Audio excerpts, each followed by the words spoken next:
Assalamu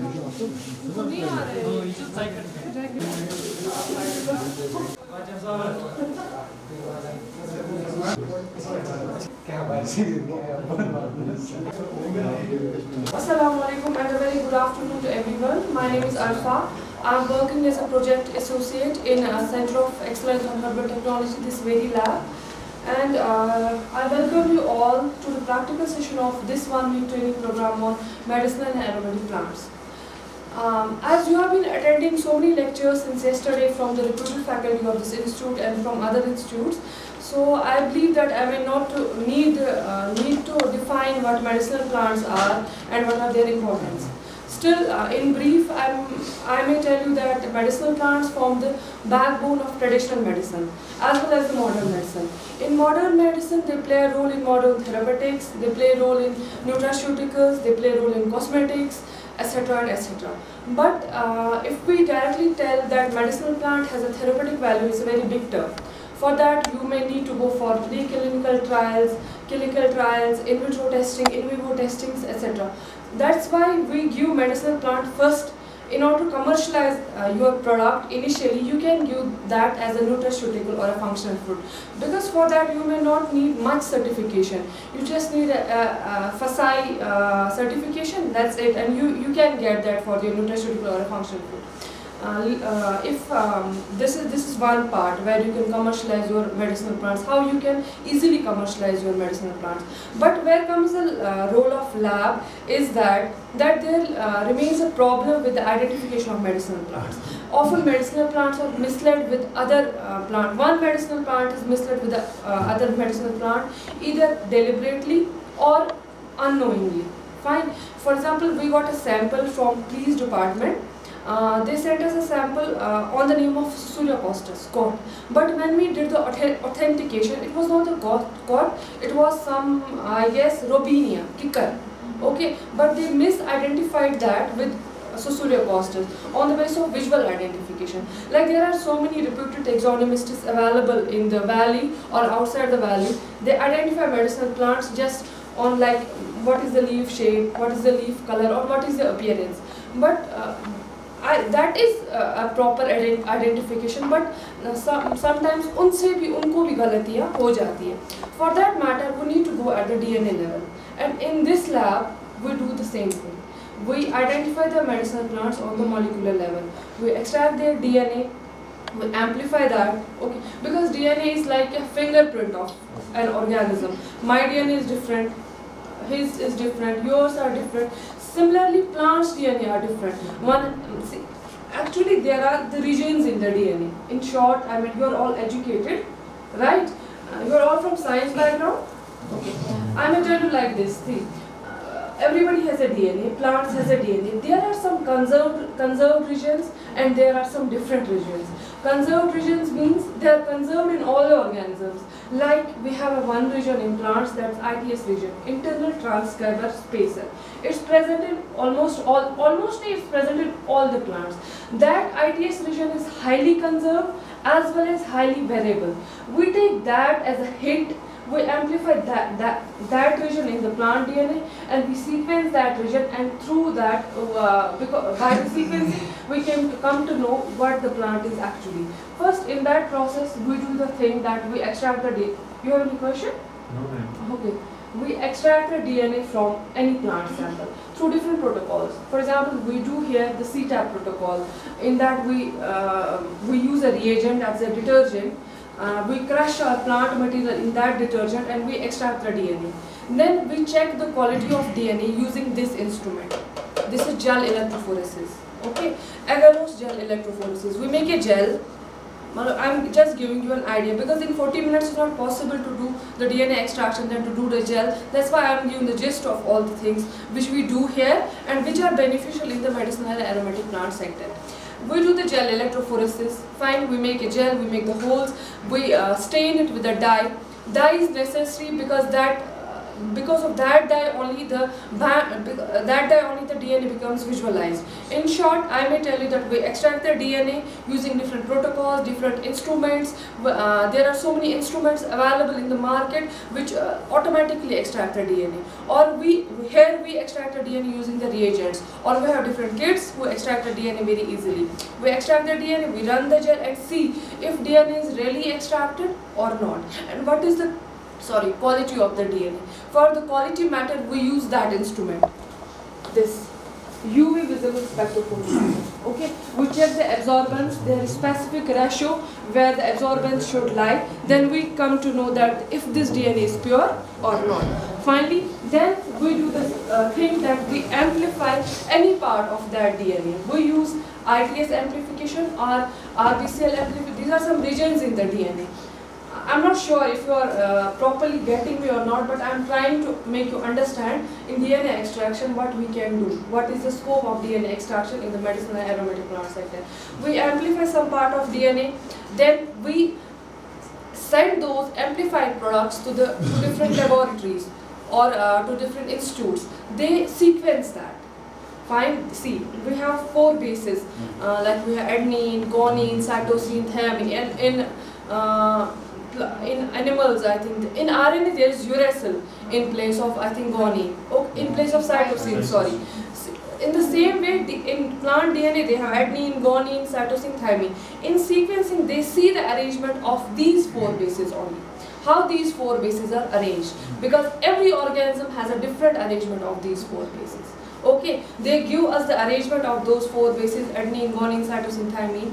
Then they send us the results back, or in some institutions they extract the DNA there, they amplify the DNA there, and they do the sequencing there itself. But we don't have sequencer here because it's very costly. It's present in only one institute in North India, I think.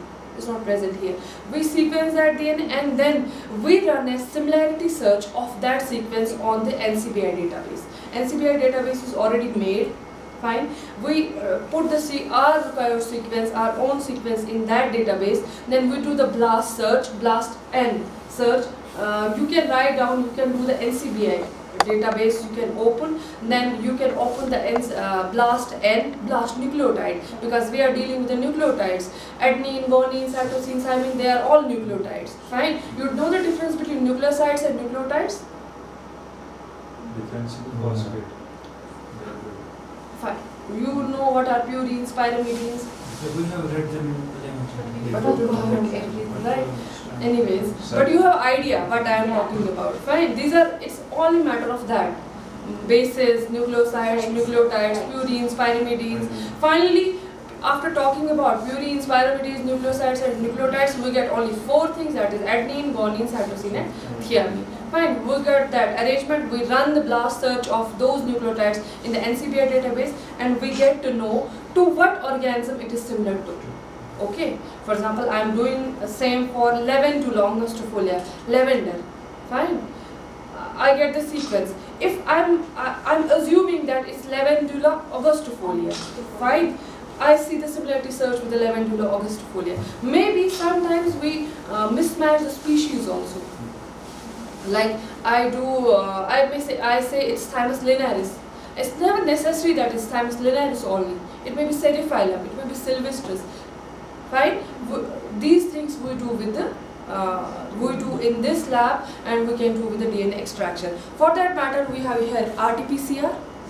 This is the real-time PCR. Covid में सुना होगा ना आप लोगों ने RT-PCR. वो क्या करते थे उस टाइम पे कोविड में? हाँ, टेस्ट नहीं करते थे बेसिकली वो वहाँ पे, वो देखते थे कि कोविड का जो जीन है वो प्रेजेंट है आपके सैंपल में कि नहीं है. वो जीन क्या करते थे, उस जीन का उन्होंने ऑलरेडी प्राइमर डिज़ाइन किया हुआ था. वो प्राइमर वो आपके सैंपल के अगेंस्ट रन करते थे. उनको इसी रियल टाइम PCR से पता चलती थी कि क्या वो जीन आपके में है और कितना, मुझे नहीं पता वो फिर फोल्ड चेंज डिटेक्ट करते थे ना करते थे, लेकिन इसी वजह से उनको पता चलती थी कि है उसमें कि नहीं है. अब यहाँ हम वो काम नहीं करते फिलहाल. यहाँ फिलहाल यही करते हैं कि आइडेंटिफाई करते हैं मेडिसिनल प्लांट्स को मॉलिक्यूलर बेसिस पे. ठीक है, उस वजह से हमारा मिसअडल्ट्रेशन का जो मार्केट है वो बहुत कम हो रहा है, क्योंकि मैंने जो देखे हमारे पास सैंपल्स आ रहे हैं पुलिस डिपार्टमेंट से, फॉरेंसिक डिपार्टमेंट से, उनका हम ये वाला मसला हल कर देते हैं. ठीक है, ये रोल है हमारा डीएनए आइडेंटिफिकेशन का। आपको समझ आया? आपको कोई क्वेश्चन है? मतलब और कुछ यहाँ पे जानना है? आप मैं पहले कंप्लीट करो, एंड पे फिर क्वेश्चन। नहीं आप बताओ, कोई बात नहीं। नहीं मुझे लग रहा है कि आप क्वेश्चन है। हाँ, sure. अगर हम जैसे हमें सीक्वेंस पता चलती है, जी। फिर ऑलरेडी एनसीबीआई में कुछ रजिस्टर्ड या कुछ नोन सीक्वेंसेस जी। होंगे, या तो एग्जैक्ट सीक्वेंस आती है या तो एग्जैक्ट नहीं आएगी, क्योंकि आपकी वो नहीं होती है, क्योंकि वो आपने जनरेट की होती है, तो एग्जैक्ट नहीं आएगी। आपको एक सिमिलैरिटी सर्च आएगा। ओके, ठीक है, तो 99% सिमिलैरिटी, 98, फिर जिसके साथ हाई सिमिलैरिटी है या इवन 100% सिमिलैरिटी भी आती है। तो हम नई सीक्वेंस को रजिस्टर कर सकते हैं फॉर अ न्यू ऑर्गेनिज्म? बिल्कुल बिल्कुल कर सकते हैं। देखिए मेरे में क्या मसला हो गया, मैं बार कोडिंग कर रही थी थाइमस लिनारिस का, ठीक है, लेकिन थाइमस लिनारिस का आईटीएस डेटाबेस अवेलेबल नहीं था, because it's all pre defined with the database which available, और वो डेटाबेस भी हम इंसानों ने ही बनाया है, ठीक है। अब उसमें जो होगा वही हमें भी आ जाएगा, लेकिन अब ये डेटाबेस बहुत सदियों से चलता आ रहा है, तो इसमें प्रॉब्लम्स नहीं होती है। लेकिन हमें एक प्रॉब्लम अगर हो गई, हम थाइमस लिनारिस का कर रहे थे, ठीक है, एंड हम श्योर थे कि ये थाइमस लिनारिस ही है, लेकिन मसला एक था कि आईटीएस का डेटाबेस थाइमस लिनारिस का अवेलेबल नहीं था, तो ऑब्वियसली वहाँ पे थाइमस लिनारिस आता ही नहीं। जब मैं आईटीएस कर रही थी, वहाँ पे मैंने क्या किया, मैंने दूसरा मार्कर चूज़ किया। जैसे आईटीएस एक मार्कर है, मतलब एक रीजन है डीएनए का, वैसे दूसरा रीजन है डीएनए का रिबुलोस 1,5 बिसफॉस्फेट, आरबीसीएल उसको बोलते हैं, ठीक है। मैंने उसमें वही दूसरा वाला रीजन लिया, उसको चूज़ किया, उसको एम्पलीफाई किया, उसको सीक्वेंस किया और उसका फिर ब्लास्ट सर्च किया। लकीली उसका डेटाबेस अवेलेबल था, तो उससे मुझे एक श्योरिटी मिली कि हाँ थाइमस लिनारिस ही है। और मैंने थोड़ी मॉर्फोलॉजिकल एग्जामिनेशंस की, उनके बेसिस पे भी मुझे पता चला कि हाँ ये थाइमस लिनारिस ही है, और फिर मैं श्योर हो गई। फिर मैंने अपना जो सीक्वेंस है वो for the first time register की in the NCBI database, that वो एक रिपोजिटरी बन गई वहाँ पे मेरा, कि मैंने फर्स्टली उसको आइडेंटिफाई किया, and that may help the people in the long run, ठीक है। ये था मैं, जब आपके पास सीक्वेंस अवेलेबल होगी तभी आ जाएगी, जब नहीं होगी तब नहीं आ जाएगी।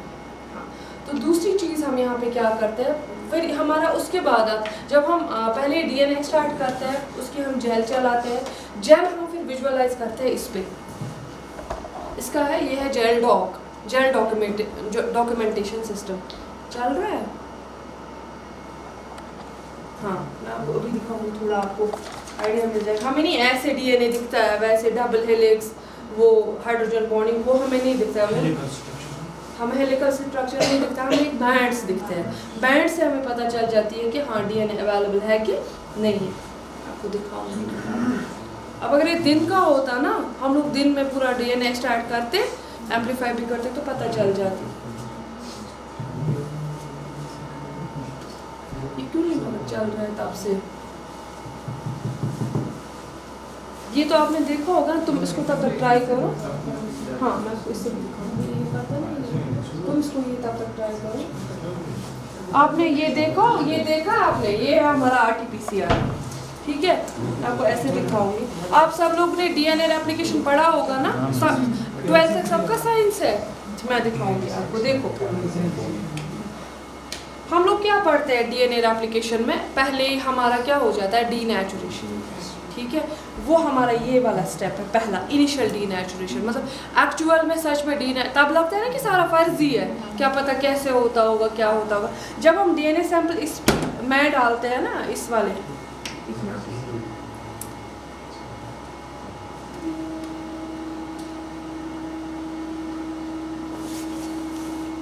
देखो ये 96 वेल प्लेट है। हम छोटे छोटे ट्यूब्स में अपना सैंपल लेते हैं, हम रिएक्शन बनाते हैं।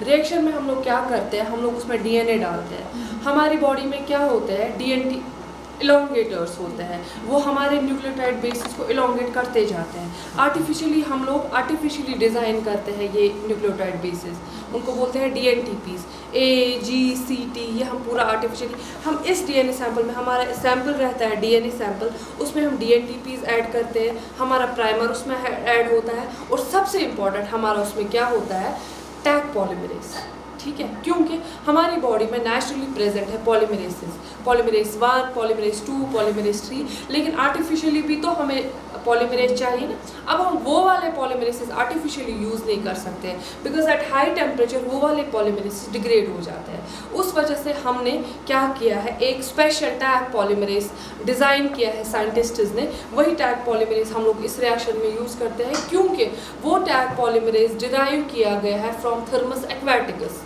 वो एक एक्वाटिक एनिमल है, उसका नाम है थर्मस एक्वाटिकस। उससे टैग पॉलीमरेज एक्सट्रैक्ट किया गया है और वही लेबॉर्ट्री यूज़ में है, क्योंकि वो रेजिस्टेंट है टू हाई टेम्परेचर्स। इसीलिए, क्योंकि हम लोग यहाँ, मैं जब आपको दिखाऊंगी, यहाँ पे हम लोग जाते हैं, देखिए 94 पे जाते हैं, 72 पे जाते हैं, 7, मतलब ये हाई टेम्परेचर है ना। अगर हम नेचुरली वो जो पॉलीमरेसेस हमारी बॉडी में होते हैं वो यूज़ करेंगे तो वो डिग्रेड हो जाएंगे। That's why we use the Thermus aquaticus. ठीक है, पहले यहाँ पे इनिशियल डीनेचुरेशन हो जाता है, ठीक है, फिर एक्चुअल डीनेचुरेशन हो जाता है, मतलब अनवाइंडिंग हो जाती है डीएनए की, है ना, 2 स्ट्रैंड सेपरेट हो जाते हैं। फिर क्या इस जगह पे क्या होता है, ये वाला जो स्टेप है, यहाँ पे अनीलिंग होती है।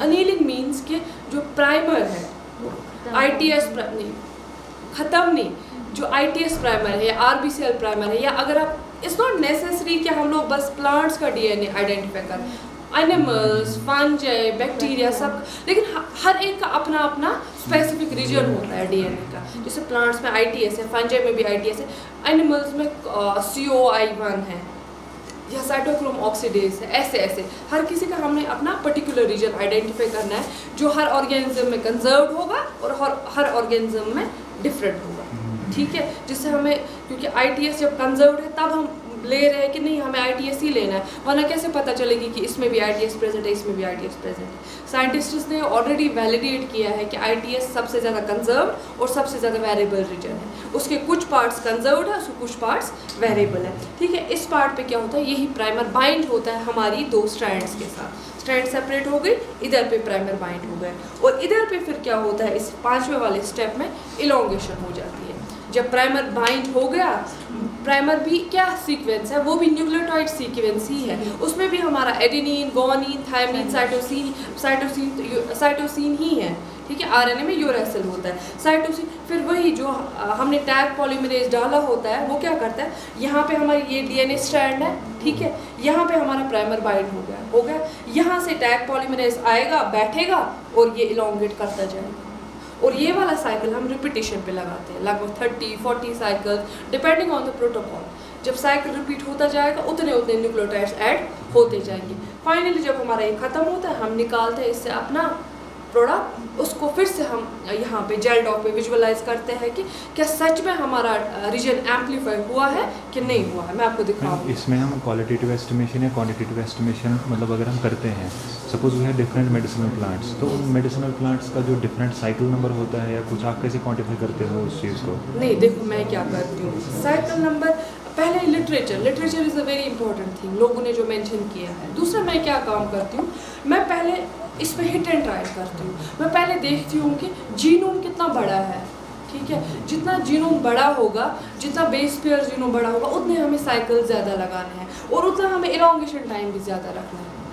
And in relevance to medicinal plants, मतलब हम क्या क्या कर सकते हैं with the help of RT-PCR, मतलब we can do a lot of things. देखिए बहुत सारी प्रॉब्लम्स मेडिसिनल प्लांट्स में। पहला है डिजीज़ का प्रॉब्लम, इसकी वजह से हम लोग डिजीज़ डिटेक्ट करते हैं। And what is the procedure in that, like disease diagnosis? Disease diagnosis में प्रोसीजर ये है कि आप अपना लेके चलो, इंसानों का लेके चलो, आपका ब्लड सैंपल है, ठीक है, हम कहते हैं कि ब्लड सैंपल में आपका डिजीज़ है, ब्लड सैंपल में, लेकिन हमें पता होगी, हम अंदाज़ा लगाते हैं कि कौन सी डिजीज़ हो सकती है, लेकिन उस डिजीज़ का, हर एक डिजीज़ का अपना अपना जेनेटिक पाथवे होता है, किस पाथवे के अगेंस्ट वो डिजीज़ प्रोग्नोसिस करती है, आगे बढ़ती है, मतलब उसमें जीन्स इन्वॉल्व होंगे।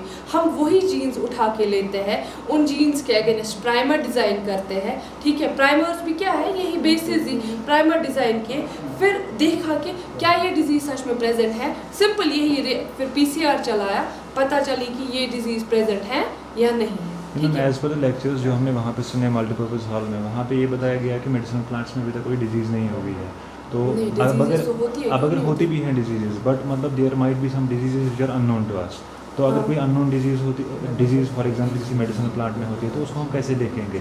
फॉर एग्जांपल अगर हम प्राइमर्स डिज़ाइन करते हैं वो हम उन डिजीज़ के लिए करते हैं जो हमें ऑलरेडी पता है कि हाँ ये डिजीज़ है, हम अकॉर्डिंगली प्राइमर बनाते हैं। But we have any unknown disease जो हमें नहीं पता इस मेडिसिनल प्लांट में ये डिजीज़ है, तो how we will develop the primers for that and what is the procedure? Unknown disease होगी ना, जो रिपोर्टेड होगी ही नहीं, वो तो हम We डिटेक्ट can't do कर ही that. नहीं सकते, क्योंकि हर किसी चीज़ को हमें डेटाबेस के साथ रिलेवेंट करना है। ठीक है, कोई ना कोई सिम्टम तो किसी ना किसी के साथ, क्योंकि साइंस बहुत इवॉल्व हो चुका है। ऐसा नहीं है कि मेडिसिनल प्लांट्स सबसे ज़्यादा एक्सप्लोर्ड सेक्टर है, ठीक है, लेकिन इम्पॉर्टेंट सेक्टर भी है, क्योंकि जो भी हमारी मॉडर्न फार्मास्यूटिकल इंडस्ट्री है वो सारा रिलाई करती है मेडिसिनल प्लांट्स पर।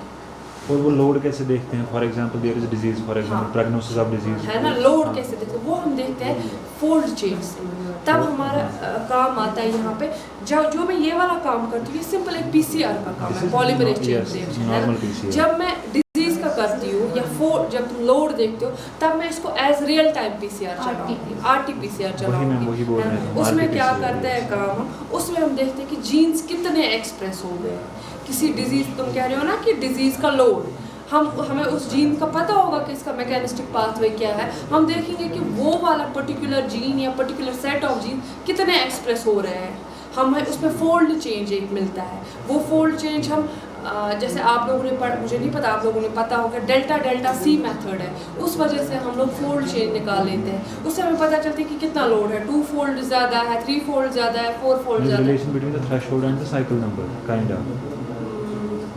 हाँ, काइंड ऑफ साइकिल नहीं, मतलब साइकिल मुझे इस टाइम पे ये पूरा याद नहीं आ रहा, क्योंकि अभी मैं इसके इन टच नहीं हूँ, लेकिन मुझे पता है, मैंने किया हुआ है। हमें पता चलती है कि जीन्स कितने एक्सप्रेस हो गए हैं, कितना फोल्ड एक्सप्रेस हो गया in comparison to our housekeeping jeans.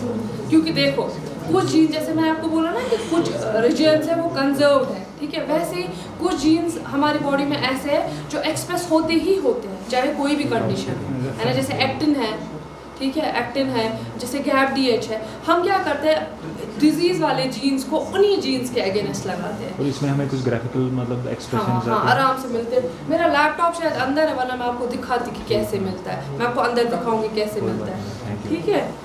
ये हो गया हमारा ये वाला पार्ट।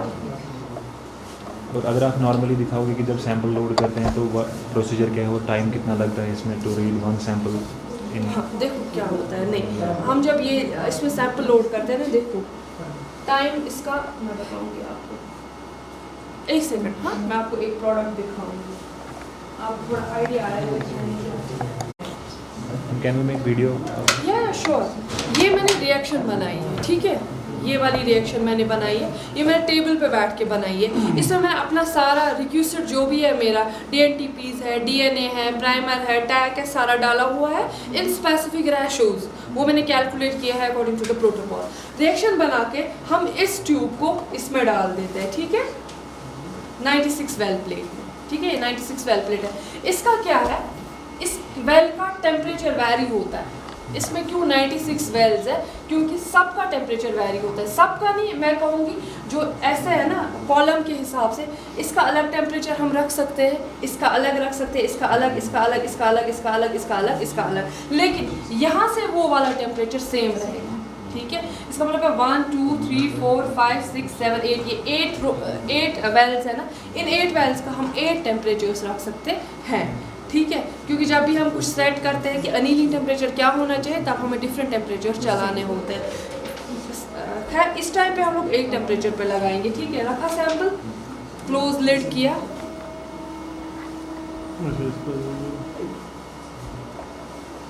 यहाँ पे हमने फाइल खोली। मैंने यहाँ पे ऑलरेडी प्रोग्राम बनाया हुआ है, ठीक है।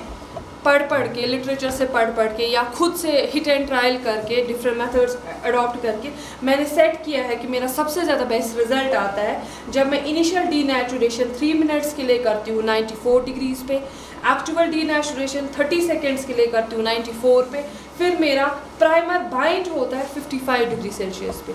जब मैं अपने सिस्टम का टेम्परेचर 55 डिग्री रखूँगी तभी मेरा प्राइमर बाइंड हो जाएगा मेरे DNA के साथ, ठीक है। ये सारा मैंने सेट करके रखा है। फिर मैं क्या करती हूँ, नेक्स्ट किया, कंटिन्यू किया, रन किया, ये आपका रन शुरू हो गया। फिर जितना आपने ये टाइम लगाया है ना 94 3 मिनट्स 45 सेकेंड्स 2 मिनट्स, इस हिसाब के साथ पूरा टाइम मिला के ये ऑलमोस्ट 2.5 घंटे आ जाते हैं। ऐसा समझ ये अभी चलेगा। मैं आपको बनाती रिएक्शंस वगैरह, लेकिन उतना मुझे नहीं लगता उतना टाइम हो जाएगा। ठीक है, चल रहा है आपका पीसीआर। जब अब ये 2.5 घंटे ख़त्म हो जाएंगे, उसके बाद हम फिर से ये पीसीआर प्रोडक्ट, ये प्रोडक्ट निकाल के इसकी हम फिर से वो वाली जेल बनाते हैं। कौन सी वाली जेल? जो ये जेल इलेक्ट्रोफोरेसिस है ना, ये चलाते हैं। ठीक है, इसमें जेल डालते हैं, उसमें अपना सैंपल लोड करते हैं। उस लोडिंग की वजह से क्या हो जाता है, वो चलता जाता है, वो सेपरेट बैंड्स हो जाते हैं on the basis of size and on the basis of electric charge. क्योंकि यहाँ से नेगेटिव चार्ज है, यहाँ से पॉजिटिव चार्ज है, and DNA is negatively charge है क्योंकि उसमें फॉस्फेट बैकबोन होता है, वो नेगेटिव से पॉजिटिव की तरफ जाता है और on the basis of size मेरे बैंड सेपरेट हो जाते हैं। इधर भी हमें पता चल सकती है कि हमारा जो प्लांट है या कोई भी वो क्या है, क्योंकि हर एक प्लांट का एक स्पेसिफिक साइज होता है। एम्प्लीकॉन का, आईटीएस का अलग साइज होगा, आरबीसीएल का अलग साइज होगा, वो हमारा इधर पता चल जाती है और फिर हम वो इधर देखते हैं। देखो मैं आपको दिखाऊंगी, नहीं सीधे पीसीआर वाली देखो, ये हमारे पीसीआर प्रोडक्ट्स हैं। ये देखो, ये हमारे बैंड्स आए हैं ना, इस जेल के बाद हमारे ये बैंड्स आ जाते हैं। ठीक है, ये मैंने इस पर लेडर चलाई है। लेडर होता है वो ऑलरेडी, वो बेस पेयर्स होते हैं, वो ऑलरेडी कंपनी ने डिज़ाइन किए होते हैं। उसमें साइज डिफाइंड होता है कि किधर कौन सा साइज है। जैसे ये मेरा 100 साइज है, 100 बेस पेयर्स, 200, 300, 4, 5, 6, मतलब ये वाले बैंड जो है ये मुझे 600 बेस पेयर्स पे आ रहे हैं। तो जो प्राइमर था, प्राइमर कितने बेस पेयर्स का इसमें? मतलब प्राइमर तो नहीं आएगा ना बेस पेयर का। ठीक, प्राइमर हमारी कुछ शॉर्ट सीक्वेंस होती है, शॉर्ट सीक्वेंस और लॉन्ग सीक्वेंस में होती है ना, मतलब प्राइमर्स में। प्राइमर हमारी यूजुअली शॉर्ट सीक्वेंस होती है जो हमारे इसको इनिशिएट करती है, हमारे डीएनए रेप्लिकेशन को, उस वाले पर्टिकुलर रीजन को जिसके अगेंस्ट हमने प्राइमर्स बनाए होंगे। ठीक है, आइडिया आपको मिल रहा है? थोड़ा थोड़ा मिल रहा है। ये बैंड किसके आए ना? ये बैंड्स है उसी के जो हमने रीजन एम्पलीफाई किया है ना, आईटीएस रीजन। इससे पता चलती है कि ये बैंड्स है ना न्यूक्लियोटाइड सीक्वेंस पे, लेकिन कितना बड़ा वो है, कितनी बड़ी न्यूक्लियोटाइड सीक्वेंस हमारी एम्पलीफाई हुई है, ये वही है। ठीक है, जैसे यहाँ 600 है, मतलब हमारे 600 बेस पेयर्स, मतलब ATGC 600 बार हमारा हो गया है। हाँ, रन हो गया। आप सिंपल लैंग्वेज में यही बोल सकते हो, रन हो गया। ठीक है, कोई डिजीज होती है ना, जेनेटिक डिजीज, फिर बोलते हैं उन्होंने जेनेटिक ऑल्ट्रेशन की उस डिजीज को खत्म करने के लिए, वो कैसे करते हैं? वो भी रियल टाइम पीसीआर से पता चलते हैं। उसमें हम जीन एक्सप्रेशन एनालिसिस करते हैं। किसी को मतलब कैंसरस जीन होता है, उसको बोलते हैं डॉक्टर एडवांस में हम उसको निकाल सकते हैं इस जीन को, ताकि उसको फिर दोबारा ये डिजीज या इसके बच्चों को, वो तो जीन नॉकआउट वो हम क्रिस्पर कैस से कर सकते हैं, वो एक अलग टेक्नोलॉजी है, वो इसका डोमेन नहीं है।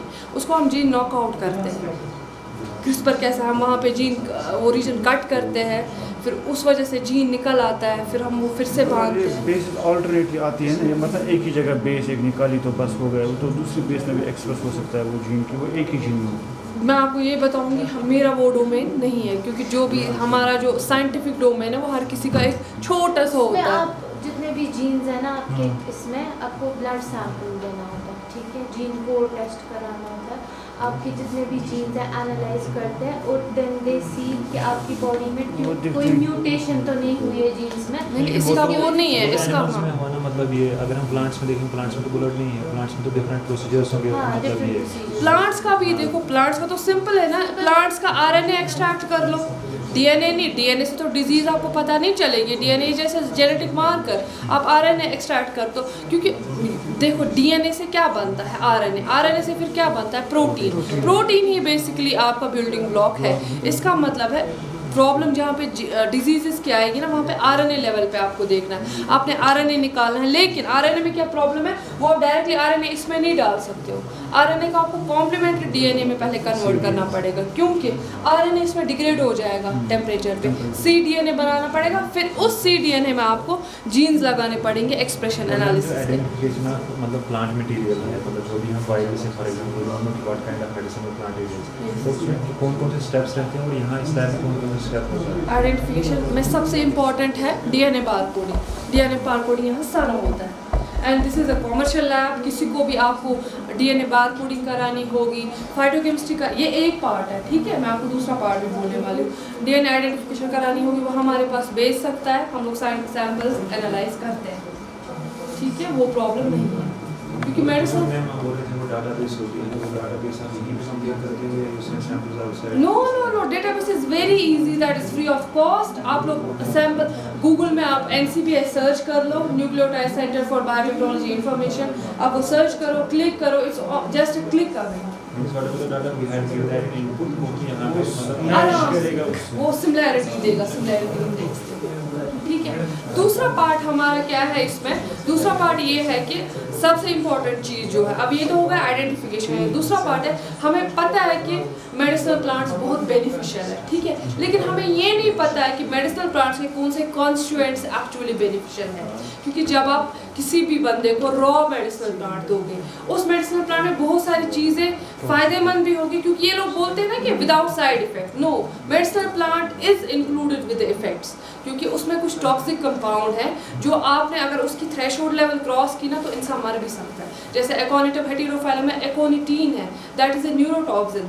अगर आप उसको एक थ्रेशोल्ड से ज़्यादा देते हो ना तो वो इंसान को उधर ही उसी दम पे मार देगा, ठीक है। या बाकी मेडिसिनल प्लांट में उसके लिए क्या है, उसके लिए ज़रूरी है फाइटोकेमिकल एनालिसिस, ठीक है। फाइटोकेमिकल एनालिसिस में हम लोग क्या देखते हैं कि कौन कौन से कंपाउंड्स इसमें प्रेजेंट है, और इधर हम क्वालिटेटिवली भी देखते हैं और क्वांटिटेटिवली देखते हैं। वो मैं ब्रीफ करूँगी अंदर दूसरी लैब में, तो फिर हम देखो अगर आप कमर्शलाइजेशन की बात करोगे ना, अगर आपको मेडिसिनल प्लांट्स कमर्शलाइज करते हैं, आप दो तरीकों से उसको कमर्शलाइज कर सकते हो। One way is you provide the raw material to the company, that is the whole plant, fine. Second way is you provide a finished product, which Amarjit sir was talking about। उस finished product को करने के लिए आपको इस lab की ज़रूरत है। उसमें हम क्या करते हैं, पहले मेडिसिनल प्लांट को लाते हैं, उसको सुखाते हैं, ठीक है, लेकिन शेड ड्राई, क्योंकि जब हम सनलाइट में ड्राई करेंगे उसके कॉन्स्टिट्यूएंट्स डिग्रेड हो जाएंगे, ठीक है। या आप लायोफिलाइज कर सकते हैं, फ्रीज ड्राई, इसमें पूरा ड्राई होता है, पूरा मॉइस्चर निकल जाता है without destroying any compound, that is the role of levovapour, और in simple language we tell it as a lyophiliser, ठीक है।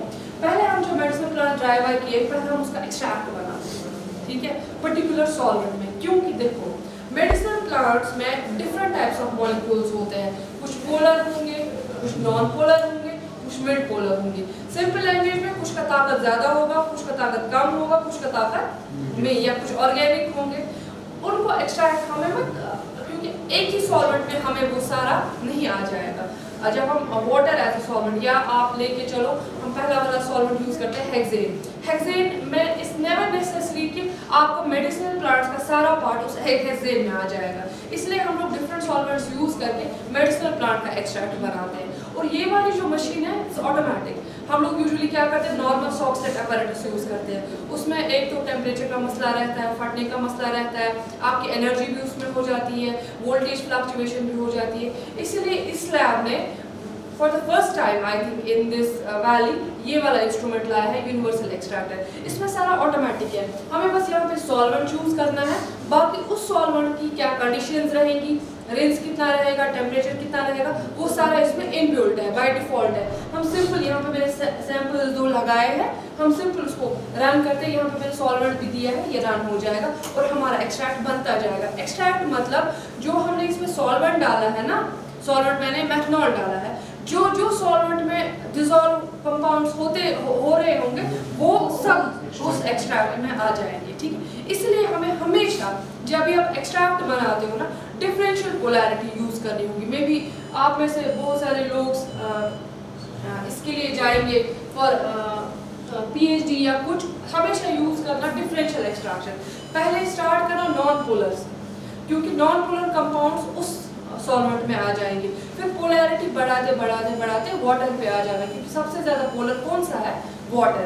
अब अगर आप पहले ही वाटर इस्तेमाल करोगे या मैथनॉल यूज़ करोगे, मैथनॉल बहुत सूटेबल है क्योंकि ऑर्गेनिक सॉल्वेंट है, मैथनॉल सारा खींच आएगा, वहाँ पे दूसरे सॉल्वेंट्स के लिए कुछ नहीं बचेगा और आपका सेपरेशन भी उतना अच्छे से नहीं होगा, ठीक है। फिर जब यहाँ से एक्सट्रैक्ट हम निकालते हैं, उसके बाद हम जो ये वाला यूनिवर्सल एक्सट्रैक्टर है, अगर हम इसमें से फॉर एग्जांपल सीक्वेंशियल एक्सट्रैक्शन करते हैं, हाँ मतलब तो सीक्वेंशियल एक्सट्रैक्शन में वेयर इज डिफरेंट सॉल्वेंट्स, तो इसमें डिफरेंट सॉल्वेंट्स हम कैसे यूज़ करते हैं? मतलब सॉल्वेंट जो पुराना for example first we are going for ethanol, उसके बाद हमने कोई और सॉल्वेंट मतलब इथाइल एस्टेट लगाया या कोई और, तो वो पहला वाला कैसे हम पहले निकालते हैं, उसके बाद वी ऐड द सेकंड। ये मेरा थिम्बल है, ठीक है, इसमें मैंने अपना सैंपल डाला हुआ है जो ये वाइट वाला है, ठीक है, इसमें मैंने अपना सैंपल डाला हुआ है, इस थिम्बल डाला और इसमें मेरा सॉल्वेंट है। जब मैं रन करूंगी ये सॉल्वेंट इवेपोरेट होता जाएगा और कंडेंस होता जाएगा, क्योंकि हर कोई software apparatus on the evaporation and condensation mechanism की बेसिस पर वर्क करता है। इवेपोरेट हो जाएगा, इधर आ जाएगा, यहाँ कंडेंसर है, इधर कंडेंस होके जाएगा, यहाँ आएगा वापस, यहाँ से खींच के लाएगा मेटाबोलाइट्स और इधर डालेगा, ठीक है। जब हमारा लगेगा कि ये कंप्लीट हो गया है, क्योंकि हर किसका अपना टाइम है, यहाँ रोटावेपर इसको बोलते हैं, या रोटावेपर या यहाँ सिंको प्लस है, इसमें अपना एक्सट्रैक्ट डालते हैं, पूरा लिक्विड एक्सट्रैक्ट, वो सुखाते हैं, ठीक है। सुखाना मतलब सॉल्वेंट पूरा इवेपोरेट करते हैं, क्योंकि जब हम सॉल्वेंट को के लेके टेस्टिंग करेंगे तो वो तो रिजल्ट अच्छे नहीं आएंगे, वो तो फॉल्स रिजल्ट्स आएंगे। प्लस अगर हम उस सैंपल की टेस्टिंग करने बैठे वहाँ तो सॉल्वेंट की टॉक्सिसिटी आएगी, अपना सैंपल हमारा उधर ही रह जाएगा, उसको कुछ आएगा नहीं। फिर जब निकाला इसमें तब तो सैंपल उधर ही रखो, दूसरा सॉल्वेंट डालो, फिर से वही प्रोसेस करो, समझ आया? वो जो सॉल्वेंट रिकवर करते हैं कैसे हम फिर फॉर एग्जांपल अगर हम डिफरेंट सॉल्वेंट्स को अलग-अलग देखो क्या है, ये जो सिलिकॉन है ना, इसमें हम लोग एक साथ ही कर सकते हैं, लेकिन क्या है मसला, वो यहाँ मिक्स हो जाएंगे, क्योंकि रिकवरी बॉटल तो ये है इस साइड से, इसलिए हम लोग अलग अलग करते हैं, क्योंकि वो जो रिकवर्ड सॉल्वेंट होगा ना वो हम रीयूज कर सकते हैं। और यहाँ पे हमारा सस्टेनेबिलिटी का भी एक कॉन्सेप्ट आ जाता है, वो हम फिर रीयूज़ कर सकते हैं, इसलिए हमें चाहिए कि हम अलग अलग, मैं इकट्ठे भी कर सकती हूँ, इसमें एक लगाऊँ, इसमें एक, क्योंकि यहाँ पे प्रोग्राम में सेट कर सकती हूँ आराम से, इसका मुझे एक है, इसका दूसरा, लेकिन वो यहाँ पे मुझे मिक्स हो जाएगी, उसका मुझे रिकवरी का फ़ायदा नहीं आएगा, क्योंकि सॉल्वेंट पे इसलिए रिकवर कर रही हूँ ताकि मैं वो रीयूज़ कर सकूँ, ठीक है। फिर जब हमने यहाँ से एक्सट्रैक्ट बनाए, जैसे मैंने ये एक्सट्रैक्ट्स बनाए, ठीक है, ये हमारे एक्सट्रैक्ट्स हैं, ये भी सूखे नहीं है पूरे, ये हमारे एक्सट्रैक्ट्स हैं, ठीक है, ये एक्सट्रैक्ट्स हैं। इनका क्या हम फिर करते हैं, इनका हम पहले ही क्वालिटी टेस्टिंग करते हैं, ठीक है। क्वालिटी टेस्टिंग में हम लोग देखते हैं कि बेसिक जो सेकेंडरी मेटाबोलाइट्स हैं क्या वो प्रेजेंट है या नहीं है, qualitatively on the base of calorimetric test. इनको जो हमने एक्सट्रैक्ट निकाला है, इसको हमें किसी स्पेसिफिक टेम्परेचर पे स्टोर करना है या we can store it at the ambient temperature? No, specific temperature is always 4 degree Celsius. Yes, तो ये मैं ऐसे एम्बिएंट एम्बिएंट नहीं है ना, यहाँ हम पूरा ये बंद करते हैं, हाँ इट्स रेगुलेटेड। और दूसरी बात है कि आज विंटर है तो चल जाता है, लेकिन हमें हमेशा 4 डिग्री पे रखना है ताकि इसके कंपाउंड डिग्रेड ना हो जाए। प्लस क्या है, हमने इनमें थोड़ा थोड़ा सॉल्वेंट रखा है वाटर के बगैर, ये सॉल्वेंट जो है ये कोई फंगल ग्रोथ वगैरह नहीं होने देगा। सेकंड थिंग इज कि जो लाइट होती है, लाइट से कुछ फाइटोकेमिकल्स हाँ, रेडिएट हाँ, होते हैं, तो वी हैड पूरा यस, यू आर राइट। अब इसकी हमें अभी क्वालिटी टेस्टिंग करनी है। जब हम मॉलिक्यूल निकालने पे बैठेंगे ना, प्योर मॉलिक्यूल्स, वो मैं आपको थोड़ा सा ब्रीफ दूंगी, जब हम उस पे जाएंगे तब हमें इन सब चीज़ों का ख्याल रखना है, ठीक है। इसके हमने क्वालिटी टेस्टिंग की, क्वालिटी टेस्टिंग में हम डिटेक्ट करते हैं एल्कोलाइड्स हैं नहीं हैं, सेपोनिन्स हैं नहीं है, फ्लेवोनाइड्स हैं नहीं है, फिनॉल्स हैं नहीं है। अब जो होगा उनको हम फिर क्वांटिटेटिवली देखते हैं कि कितना है। फॉर एग्जांपल हमने लेवेंडर आपके यहाँ से भी लाया, इसके यहाँ से भी, मेरे यहाँ से भी, इनमें हमें देखना है कि बेटर कौन सा वाला लेवेंडर है। इसलिए मैंने पहले ही बोला क्वालिटी स्टैंडर्ड्स हमें ज़रूरी मेंटेन करने हैं। आप भी वही मटेरियल प्रोवाइड करोगे, आप भी, लेकिन डिफरेंस तो होगी, एनवायरनमेंट की डिफरेंस, क्योंकि जहाँ जहाँ स्ट्रेस होगा ना वहाँ पे मेटाबोलाइट ज़्यादा स्क्रीट करता है, ठीक है। इसलिए जंगल वाले में जो मेटाबोलाइट्स प्रेजेंट होते हैं वो कल्टिवेटेड वाले में ज़्यादा प्रेजेंट नहीं होता, क्योंकि वहाँ स्ट्रेस कंडीशन ज़्यादा होती है और स्ट्रेस कंडीशन में सेकेंडरी मेटाबोलाइट्स ज़्यादा रिलीज हो जाए। अगर हम क्वालिटेटिव एस्टिमेशन की बात करेंगे, जो फाइटोकेमिकल स्क्रीनिंग होती है, इसमें हम चाहे वैगनस टेस्ट करेंगे, श्नोडा टेस्ट करेंगे, या मेयर्स टेस्ट करेंगे, या जो भी एन नंबर ऑफ टेस्ट हैं, लेकिन वो जस्ट मतलब वो एक जो मतलब नॉर्मली अल्कलाइड्स मतलब या बाकी होते हैं वो दिखाते हैं। But we have for example turmeric में मतलब करक्यूमिन है, तो is there any test like that for curcumin by which we can say that मतलब क्वालिटेटिवली ये प्रेजेंट है इसमें? क्वालिटेटिवली नहीं, हाँ वो तो नहीं कर सकते क्योंकि सेकेंडरी मेटाबोलाइट्स ऑलमोस्ट हर किसी मेडिसिनल प्लांट में है। अगर नॉट हम नेसेसरी, हाँ मतलब हर वो- कोई नहीं है, हाँ, क्योंकि हमने यहाँ पे More or n less number of samples test किए हैं। जैसे हमारे पास परसों आया था रोज वाटर, उसमें कोई दिखा ही नहीं। और मैम अभी अगर मतलब हमें और मॉडर्न मेथड्स हैं लाइक है HPLC है, मैं LCMC उस पे है, आऊंगी ना, ये मैं GCMC जस्ट बोल रही हूँ कि प्रिलिमिनरी हाँ। प्रिलिमिनरी आप क्या कर सकते हो, पहले आप देख सकते हो, फिर उसके बाद हम लोग क्वांटिटेटिव एस्टिमेशन करते हैं रिएजेंट बेस्ड। जैसे फ्लेवोनॉइड्स का डिफरेंट रिएजेंट है, एल्कोलाइड का डिफरेंट रिएजेंट है, वो सब किया। उसके बाद हम लोग FTIR करते हैं। ये हमारा इंस्ट्रूमेंट है FTIR, ठीक है, मैं आपको दिखाऊंगी। देखो मैं आपको फॉर एग्जाम्पल दिखाऊंगी, हमने लेवेंडर का FTIR किया था, ठीक है। इसमें हमें ये सारी पीक्स आई थी, ठीक है, ये सारी पीक्स आई थी, ये सारी पीक्स जो है ये सारी कॉरस्पॉन्ड करती है टू डिफरेंट फंक्शनल ग्रुप्स। इस वजह से जब हम इनको लिटरेचर के साथ रिलेट करते हैं हमें पता चलती है कि इसमें क्या क्या फंक्शनल ग्रुप्स प्रेजेंट है या नहीं है। फॉर एग्जाम्पल ये लेवेंडर ऑयल आया था, हमें इसमें देखना था कि क्या लेवेंडुलोल, लेवेंडल, एसिटेट, लिनालूल वो इसमें सब प्रेजेंट है कि नहीं है। ऐसे तो मैं नहीं बोल सकती थी प्रेजेंट है कि नहीं, लेकिन मैंने देखा कि जो लिनालूल है उसका फंक्शनल ग्रुप क्या है, लेवेंडल एसिटेट का फंक्शनल ग्रुप क्या है। फिर मैंने देखा क्या वो आया है इसमें मुझे या नहीं आया है।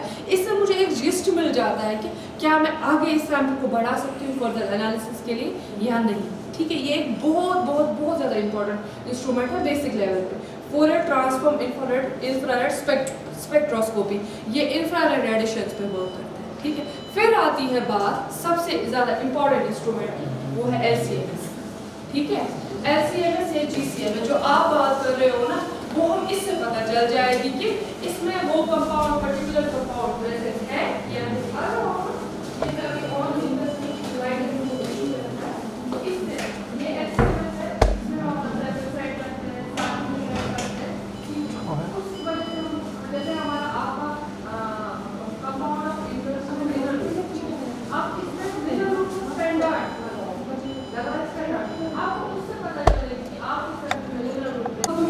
और कितने सारे कॉन्स्टिट्यूएंट्स होंगे जो टॉक्सिक होंगे, हो भी सकता है टॉक्सिक। हम कर्क्यूमिन इस इंस्ट्रूमेंट से निकालते हैं, हम एक पोलैरिटी सेट करते हैं, हमें प्री डिफाइंड दिमाग में समझ आता है कि हमें किस सॉल्वेंट में और किस पोलैरिटी पे वो कंपाउंड आ सकता है, वो हम सारा इससे करते हैं। इसमें एक चीज़ है, suppose for example we are using universal experiment, तो इसमें हम एक डिफाइंड सैंपल, एक वो डिफाइंड सैंपल लगा सकते हैं, वो छोटा सा सैंपल अब अगर हम कमर्शियल स्केल पे करते हैं तो दैट है कोई कांट वो नहीं, इसलिए ये कमर्शियल लैब नहीं है ना, मतलब हम यहाँ पे आपको इनिशियल टेस्टिंग्स करके देते हैं, लेकिन ये हम कर सकते हैं। ये हम ये बहुत ज़्यादा महंगा है, हर किसी के पास अवेलेबल नहीं है। और वो में वो जो रोटेटिफाई सोनिक है नहीं, ये शेकिंग इंक्यूबेटर है। शेकिंग शेकिंग इंक्यूबेटर शेक भी करता है और पर्टिकुलर टेम्परेचर पे इंक्यूबेट भी जिस करता टाइम है। हम वो मेटाबॉलिक स्क्रीनिंग के लिए स्टॉक सॉल्यूशंस बनाते हैं तो that is we can go for it. हाँ, इसका इतना यूज नहीं है, इसका बैक्टीरिया ग्रो करने के लिए यूज है, फंगी ग्रो करने के लिए यूज है, हाँ, और एक्सट्रैक्ट बनाने के लिए भी ये काम आता है। जैसे मैं इसमें बना रही हूँ वो वाला एक्सट्रैक्ट। और मैं जो मेडिकल मतलब जितने भी टेस्ट करते हैं क्वालिटेटिव टेस्ट मतलब उसके एजेंट्स आपको सारे ठीक है, ओके। होप आपको मजा आया होगा, कम बोल। हमें बहुत अच्छा लगा, इंटरेस्टिंग लगा। Thank you thank you so much. ये फोटो